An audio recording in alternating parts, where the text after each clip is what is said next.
인터밀란, FC 포르투, 아스널, 그리고 우리 축구 대표단까지. 월드컵도 다 지났는데 무슨 얘기냐고요? 이 선수들이 같은 재질로 만든 유니폼을 입는다고 하는데요. 그냥 얼핏 생각해보면은 최첨단의 과학적인 고급 소재의 의류가 아닐까 싶은데요. 놀라지 마세요. 선수들이 입는 옷은 버려진 페트병으로 만들어진 거라고 합니다. 우리 주변에 아주 흔한 페트병 8개면은 멋진 유니폼 셔츠 한 장이 만들어진다고 하는데요. 정말 화려한 변신이죠? 여러분 안녕하세요. 바람 아래 소곤소곤 김혜선입니다. 오늘도 제 옆에는 개그맨 김기열 씨 함께 하셨어요. 안녕하세요. 네, 안녕하세요. 시작부터 굉장히 깜짝 놀랄 만한 정보네요. 뭐요? 페트병 8개로. 아, 페트병 8개? 네. 저 몰랐죠? 저는 몰랐어요. 그냥 뭔가 최첨단. 네, 그러니까요. 좋은 거. 네. 선수들이 입으니까 좋은 거 이런 걸 줄 알았는데. 앞으로 축구 보면 그거밖에 생각 안 날 것 같아요. 페트병 8개가 뛰어다니는. 네. 바지까지 하면 저게 한 12개 정도. 12개. 또 오늘 특별한 손님 함께 하셨어요. 환경부 정현만 차관님 함께 하셨습니다. 예, 안녕하세요. 정현만입니다. 오랜만에 봬요, 차관님. 예, 소곤소곤 왜 이렇게 오랜만에 찾아주셨어요? 아이고, 그 인물이 안 되다 보니까. 제가 싶어도 잘 안 한 치종 같습니다. 네, 오늘은 페트병의 화려한 변신 얘기로 시작을 했는데요. 이렇게 버려지는 것들에 대해서 한번 생각을 해볼까 해요. 아, 버려지는 것들 하면 쓰레기 오늘 얘기할 건가요? 쓰레기가 이제는 쓰레기라고 하면 안 될 것 같아요. 보물, 자원 이렇게 불러야 될 것 같아요. 예, 맞습니다. 그쵸? 예전에는 이제 우리가 사용을 하다가 못 쓰게 되면 버리는 것을 쓰레기라고 그랬습니다. 네. 그런데 앞서 말씀하셨듯이 페트병이 화려한 유니폼으로 변신하듯이 이제 쓰레기도 모아서 자원으로 활용하는 그런 시대가 왔습니다. 이제는 더 이상 쓰레기가 쓰레기가 아니고 자원인 시대로 바뀌었다. 이렇게 보시면 되겠습니다.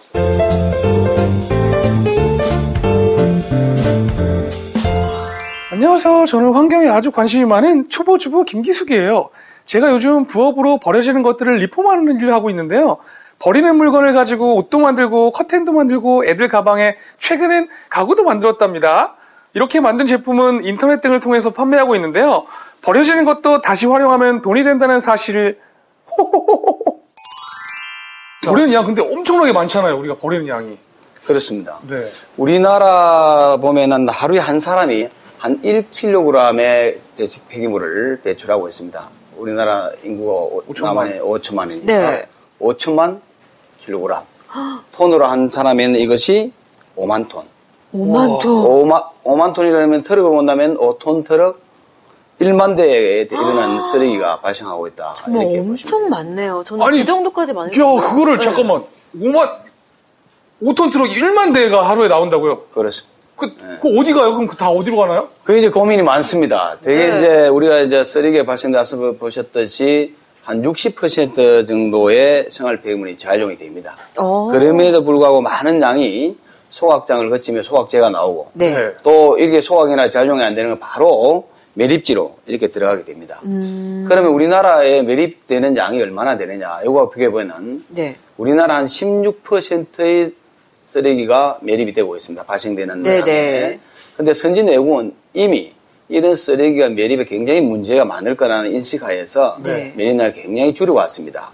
일본 같은 경우는 한 4% 정도를 매립을 하고 있고 우리나라 4분의 1 정도밖에 그렇죠. 안 되는. 독일은 거의 1%밖에 매립을 안 하고 있는 이런 상황입니다.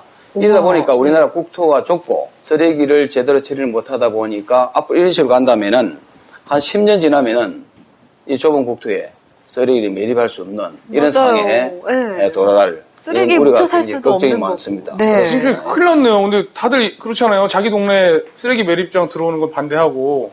맞아요. 근데 이제 10년 있으면 어디로 가야 되나요? 그걸 어떻게 해야 되죠? 쓰레기를 안 만들 수도 없는 거고. 그 쓰레기를 안 만드는 게 제일 중요합니다. 그렇긴 한데 어쩔 수 없이 나오잖아요. 어떻게 큰일 났네 진짜. 이게 방송의 문제가 아니라 큰일 났어요 지금 해서 쓰레기에서 자야 되고 버릴 데가 없어. 버릴 데가. 어떡해요. 그래, 가장 좋은 방법이 사실 쓰레기를 줄이는 방법인데 이제 그게 쉽지는 않습니다만 신경을 쓰면 줄일 수 있는 방법도 많고요. 그 다음에 이제 두 번째 우리가 생각할 수 있는 것이 발생된 쓰레기를 다시 이제 사용하는 여러분들이 이제 가정에서 유리병이라든지 일정 품목들은 사용하고 나서 사용하지 않습니까? 재사용. 그걸 재사용을 했는데 그렇게 사용을 하고 있고 또 이제 플라스틱이나 종이 같은 경우는 우리가 재생용품이라 해서 다시 제품으로 태어나는 예를 들어 아까 말씀하셨던 페트병에서 되는 이런 것들이 이제 재활용이라 이래서 되고 있고요. 최근에는 또 이제 그 폐기물 자체를 에너지로 이렇게 전환해서는 이런 기술들이 정말요? 많이 개발돼서 네. 새롭게 또 재활용 시장이 이제 넓어지고 있다 이렇게 봐볼 수 있습니다. 재활용되는 건 알고 있었는데 폐기물이 에너지가 되는 건 처음 듣는 얘기인데요. 이런 게 되게 예. 중요할 것 같아요. 앞으로는 점점. 네, 어떻게 에너지가 되나요? 우리가 이제 일상생활에 쉽게 볼 수 있는 것이 과자봉지라든지 네. 네. 라면 봉지 이런 이제 플라스틱, 비닐 이런 네. 종류들이 있습니다. 아. 이런 것은 이제 그대로 하게 되면은 연료로 투입되기 어렵기 때문에 네. 잘게 부숴서 성형을 하게 되면은 이런 이제 연료처럼 막대기처럼 만듭니다. 네네. 예, 그렇게 해가지고 연료를 사용하는 방법이 있고 네. 또 그걸 잘게 부숴서 일정한 용기에 넣어서 이렇게 쓰면은 에너지원이 충분히 될 수 있는 그런 자원이다 이렇게 바라볼 수 있습니다.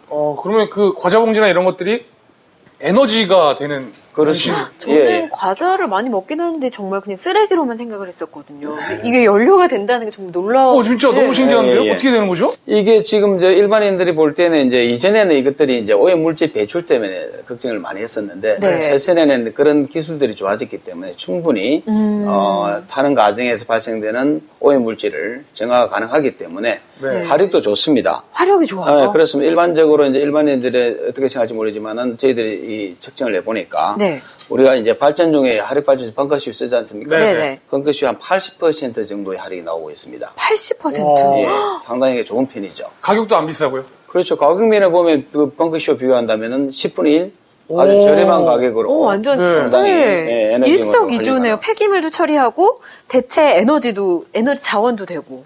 그렇습니다. 네. 이게 지금 보면은 이제 우리가 이제 그렇게 연료를 쓰지 않는다면은 이걸 소각하거나 매립을 해야 됩니다. 소각하거나 그렇죠. 그럼 매립하거나. 거기 비용이 네. 엄청나게 많이 쓰기 때문에 네. 그렇게 본다면은 2중 내지 3중 효과를 이제 그런 자원이다 이렇게 바라볼 수 있습니다. 그리고 최근에 앞서 말씀드렸듯이 최근에 기술들이 발달돼서 충분히 관리하면은 그런 문제는 발생이 되지 않는다 이렇게 말씀드릴 수 있겠습니다. 제가 얘기를 듣다 보니까 R이 4개, 4R인 것 같아요. 폐기물 발생을 줄이고 네. 3R 아닌가요? 3R? 3R? 네. 4R이죠. 네. 3R에서 하나 더 최근에 네. 급부상되는 폐자원 에너지 때문에 포알로 이렇게 많이 또 4R. 아, 그래요? 재사용하고 재활용하고 리유즈, 리사이클 이렇게 3R인데 여기에서 하나 이제 더, 그렇습니다. 하나 더 폐기물 추가가 돼서. 이제 재활용 늦게 보면은 재활용인데 네. 폐기물 쪽에 에너지하는 폐기물을 에너지로 많이 바꾸는 되는 네. 이런 추세에 있기 때문에 저희들 네. 리커버리 오브 에너지를 아, 회수하는 네. 그 R자를 따서 4R로 이렇게 하고 있습니다. 그래서 이제 그렇죠. 4R이 되는 4R이 거죠. 완성해요. 그래서 4R을 통해 가지고 네. 처음부터 이제 발생되는 단계에서 줄이고 또 재사용하고 재활용하고. 재활용하고 네. 그다음에 에너지를 리커버리하는 그러니까 어째 보면은 자원이 투입돼서 평생 동안 이게 순환되는 자원 이런 순환 사회. 그렇습니다. 네. 그게 자원 순환 사회라 이렇게 지칭하고 있습니다. 정말 오늘 또 자원순환이라는 걸 또 하나 새로운 걸 배운 것 같아요. 자원순환. 에너지까지 이렇게 만들고. 대단해. 예, 이게 자원 순환 사회가 되면은 얻는 게 많이 있습니다. 네. 앞서 말씀드렸듯이 자원과 에너지를 절약하게 되고 네. 또 그러다 보면 환경 오염도 줄이게 됩니다. 네. 그러다 보면 경제적 이익도 동시에 이제 발생이 되는데 비교를 해보면 우리가 더불어서 자원을 재활용하지 않고 계속 사용하게 된다면 우리나라는 자원이 부족하다 보니까 외국에서 수입을 많이 하게 됩니다. 네. 그래 보면 우리 수입되는 원자재를 줄일 수 있다. 이렇게 이야기할 수 있고요. 원자재 측면에 한 번만 말씀드려도 우리가 연간 수입되는 원자재를 1%만 줄여도 연간 한 3조 5천억 정도 전략이 됩니다.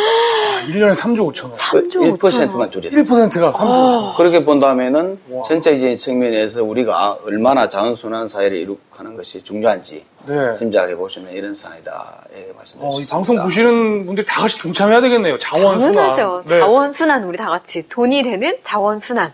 3조 5천억입니다, 여러분. 자원순환. 1%만 줄여. 1% 3조 5천 원.